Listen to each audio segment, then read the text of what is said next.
বৃদ্ধ রহিম বারান্দায় বসে আছে। তার কোনো কিছুরই অভাব নেই, কিন্তু তার অনেক কষ্ট। কারণ তার ছেলে অনিক এবং ছেলের বউ রেহেনা তাকে দেখতে পারে না। সময় পেলেই রহিমকে তারা অনেক কথা শোনাতো। এমন একদিন, মা রাহেলা, আমাকে একটু পানি দেবে মা? এই নিন আপনার পানি। পানি খেয়ে আমাকে উদ্ধার করেন তো। আপনাকে নিয়ে আর পারি না। শোনেন বাবা, আমি একটু পাশের বাড়িতে যাচ্ছি। মিলন এলে ওকে খেতে দিবেন, বুঝেছেন? মা, আমি কি ভাত বেড়ে খেতে দিতে পারবো? পারেনটা কি বলুন তো? আপনি পারেনটা কি? শুধু গিলতেই পারেন? শুনুন তো, আপনি পারবেন কি পারবেন না সেটা আমার দেখার বিষয় না। আপনার ছেলে এলে যেন সে না খেয়ে থাকে না।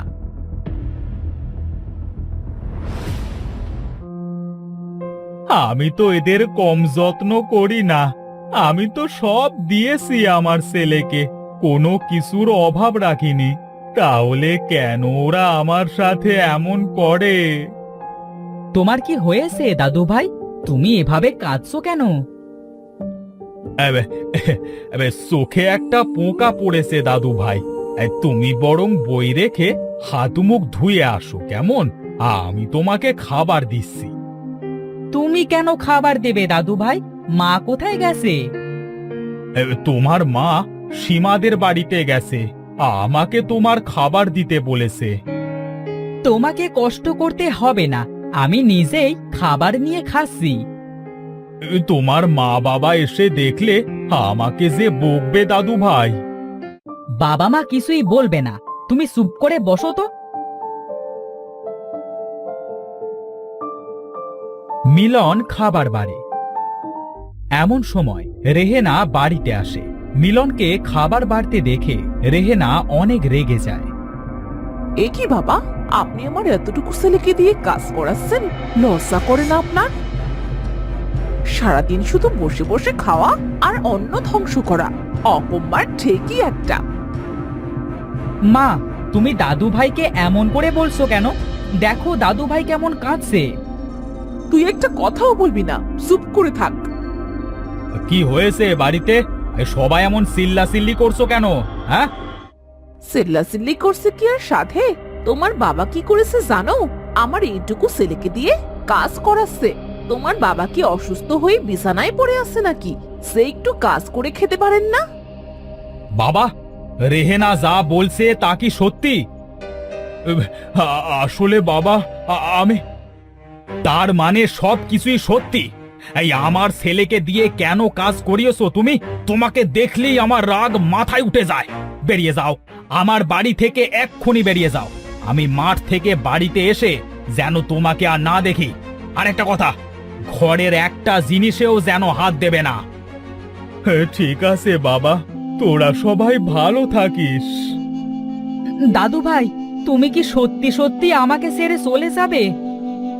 মিলনের কথায় রহিম কোনো উত্তর না দিয়ে কাঁদতে কাঁদতে বাড়ি থেকে বেরিয়ে যায়।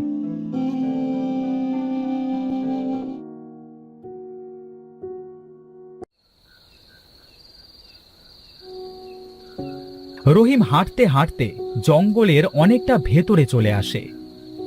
এই গভীর জঙ্গলে আমি কোথায় থাকবো? এটা বলতে বলতে রহিম কিছুটা দূরে একটা বাড়ি দেখতে পায়। ওই তো একটা বাড়ি, আজ রাতটা বরং আমি ওখানেই থাকি।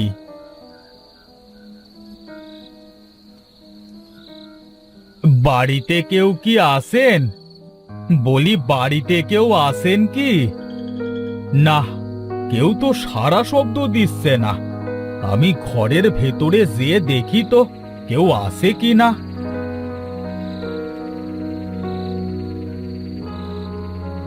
রহিম ঘরের ভেতরে যেয়ে দেখলো একটা লোক নাক ডেকে ঘুমাচ্ছে। এই যে বাবা, ঘুমাচ্ছো? ভূত ভূত! আমি ভূত নই বাবা, আমি একজন বৃদ্ধ লোক। তাই তো, তাই গভীর জঙ্গলে আপনি কেন এসেছেন?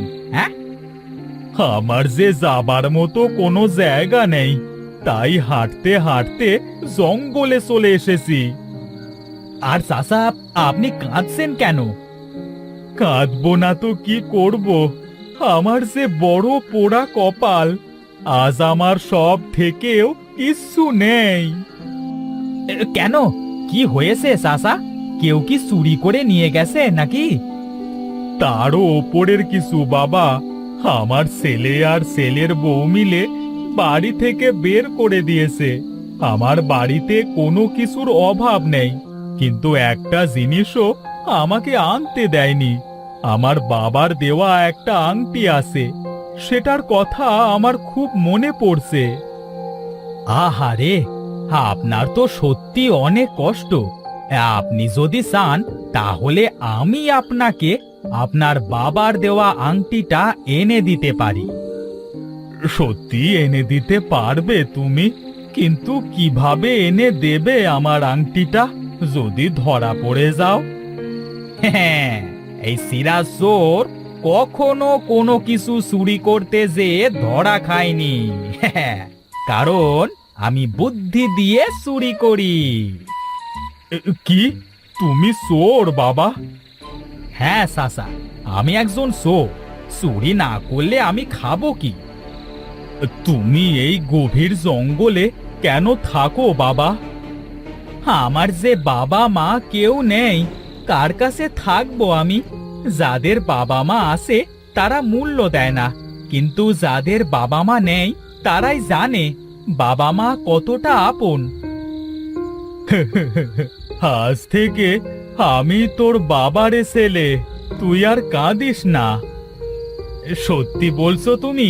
তাহলে আজ থেকে আমি তোমাকে বাবা বলে ডাকবো। তুমি আমাকে বলো তোমার কি কি চাই। তোমার ছেলের বাড়ি থেকে আমি তোমার জন্য সব কিছু উদ্ধার করে এনে দেব। আমার আংটিটা নিয়ে আসবি, আর আমার ঘরে একটা পুরাতন চাদর আছে, সেই চাদরটা নিয়ে আসবি। আর কিছু না বাবা? হ্যাঁ, আরো অনেক জিনিস আছে, আমাকে নাম বলতে দে। রহিম সিরাজকে অনেকগুলো দামি দামি জিনিসের কথা বলে। ওরে বাবা, এগুলা তো অনেক দামি দামি জিনিস। বাবা, তুমিও আমার সাথে যাবে? তুমি বাড়ির বাইরে অপেক্ষা করবে, আর আমি ভেতরে যাব। আমি যে কি করব রে বাবা, আমি গেলে তুই যদি ধরা পড়ে যাস? আমি কেন ধরা পড়বো বাবা? তুমি তো বাইরে থাকবে। তুমি বাইরে থেকে কখনো কুকুরের মতো, কখনো মুরগির মতো, আবার কখনো শেয়ালের মতো ডাকবে। তখন তোমার ছেলে আর ছেলের বউ অন্যমনস্ক হয়ে যাবে, কুকুর শেয়াল খুঁজতে বাইরে বের হবে। এই ফাঁকে আমি আমার কাজ সেরে ফেলবো। তুই সত্যি অনেক চালাক। সব সময় কি এমন চালাকি করে চুরি করিস? কি অদ্ভুত বুদ্ধি! হ্যাঁ, ঠিকই বলেছো বাবা তুমি। আমি সব সময় চালাকি করেই চুরি করি। তুই আমাকে আমার জিনিসগুলো এনে দিস, এরপর তোকে আর কখনো চুরি করা লাগবে না। আমি চুরি না করলে আমার বাবাকে কি খাওয়াবো বলো? আমার ছেলেটার কত চিন্তা আমাকে নিয়ে। চিন্তা হবে না, আমার একটা মাত্র বাবা। এবার চলো তো বাবা, এরপর সকাল হয়ে যাবে, তখন আর তোমার জিনিসগুলো এনে দিতে পারবো না।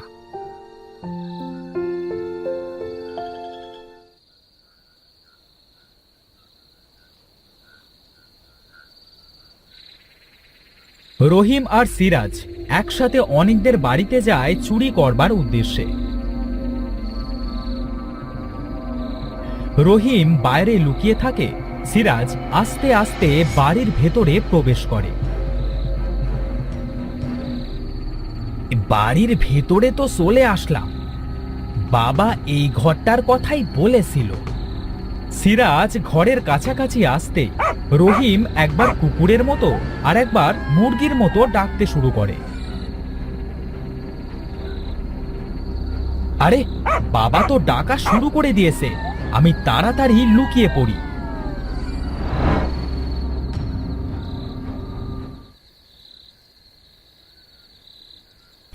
এই ওঠো না, ওঠো। আরে ডাকছো কেন এভাবে? হ্যাঁ, মনে হচ্ছে কুকুরে আমার মুরগি ধরেছে, চলো তো সে দেখে আসি।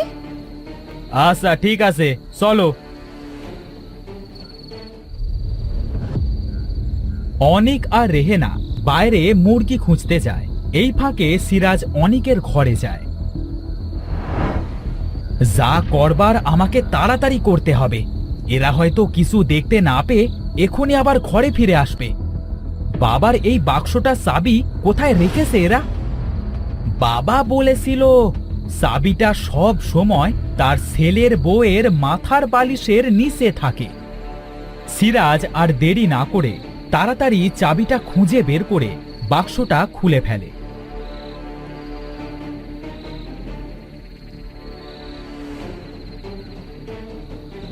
এমন সময় কারোর পায়ের আওয়াজ শুনে সিরাজ লুকিয়ে পড়ে। এরে, ওরা তো আবার চলে আসলো, এখন কি হবে?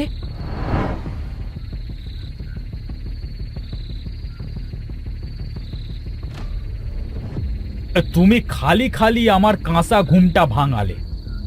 আমি যেটা শুনলাম সেটাই তো বললাম।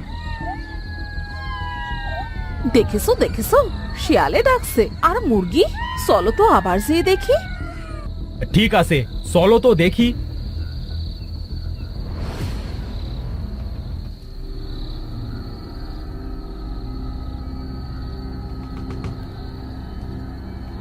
তারা ঘর থেকে বের হতেই সিরাজ বাক্সটার ভেতর থেকে সব দামি দামি জিনিস বের করে নেয়। আংটি আর চাদরটাও নিতে ভোলে না। তাড়াতাড়ি বের হয়ে যায়, না হলে এরা চলে আসবে।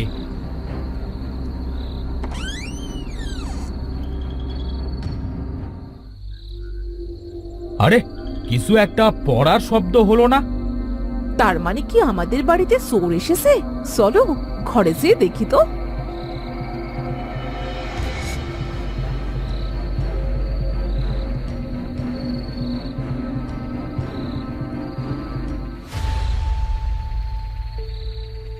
এইটা আমাদের কি সর্বনাশ হলো! আমাদের দামি দামি সবকিছু যে চোরে নিয়ে গেল, সাথে বাবার জাদুর আংটি আর চাদরটাও নিয়ে গেছে। এখন আমাদের কি হবে?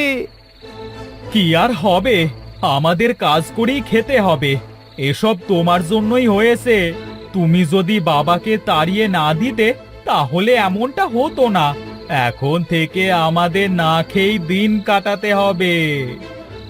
চলো আমরা চোরটাকে খুঁজি, হয়তো সে আমাদের এখনো আশেপাশেই আছে। এই যে বাবা, তোমার জিনিস।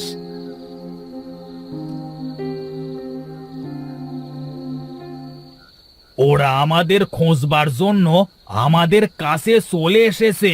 এই চাদরটা দে আমার কাছে। চাদরের ভেতরে আয় বাবা। হে জাদুর চাদর, আমাদের জঙ্গলের ভেতরে ছোট্ট কুটিরে নিয়ে যা। চাদর তাদের ছোট্ট কুটিরে নিয়ে যায়। এটা কি হলো বাবা? আমরা এত তাড়াতাড়ি কিভাবে চলে আসলাম? এটা হলো জাদুর চাদর। এই চাদরকে যেখানেই নিয়ে যেতে বলা হয় সেখানেই নিয়ে যায়। আর আংটি আছে না একটা, এটাকে যা করতে বলি তাই করে, দেখবি। রহিম আংটিটা নিয়ে আংটিটাকে বলল, আমাদের এখানে সুন্দর একটা বাড়ি তৈরি করে দে দেখি। আজ থেকে আমরা বাবা আর ছেলে মিলে এখানেই থাকবো। আমাদের কোনো কিছুরই কষ্ট হবে না।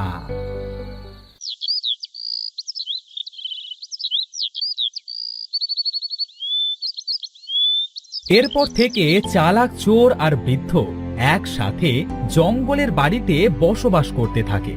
আংটিটাকে খাবার আনতে বললে খাবার এনে দেয়, আংটিটাকে যা বলে তাই করে। এরপর থেকে বৃদ্ধের আর কোনো কষ্ট থাকে না। সিরাজের সাথে হাসি আনন্দে দিন কাটাতে থাকে।